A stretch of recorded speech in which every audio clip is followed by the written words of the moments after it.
qilyapsan, ey? To'xtalaringga mendan qochib turmaysan, hammangni bitta-bitta tutaman. Yonib ketaman deydi-ya. Kim anu?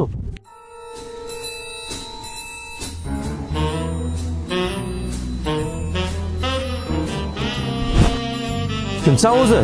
Nima qilyapsan bu yerda? Assalomu alaykum, telefonga yaxshimisiz? Rahmat. Men Sherobod tandirga kelgandim. 28-29 may kunlari Anhor parkiga gigant tandirga go'sht pishirmoqchi edim. Hop, bizdan nima xizmat? Shunga go'sht kerak edi. Qancha go'sht kerak? Hammasi kerak. Hammasi? Aniq qancha kerak? 1 tonna kerak. 1 tonna? Yo'q, men hammasini bera olmayman bular. Xalq bir maza qilsin. Bera olmayman. O'ylaringiz bilan borib maza qilasizlar. Yo'q. Bo'ladimi? Yo'q. Barakami? Xalq uchunmi? Xalq uchunmi? Oling yana, baraka toping yana.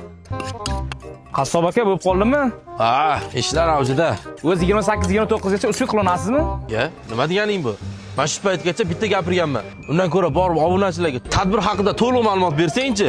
Tavba qildim. Bismillah. Hali bunaqasi o'rta Osiyo tarixida bo'lmagan 28-may, 29-may Anhor parkiga gigant tandirga 1 tonna tandir pishiramiz. Aynan 28-29 may kunlari Anhor parkiga gigant tandir shouga marhamat. Shu videoni eng yaqinlarga yuborib qo'yib, bemalol yig'ilishib kelaverasizlar.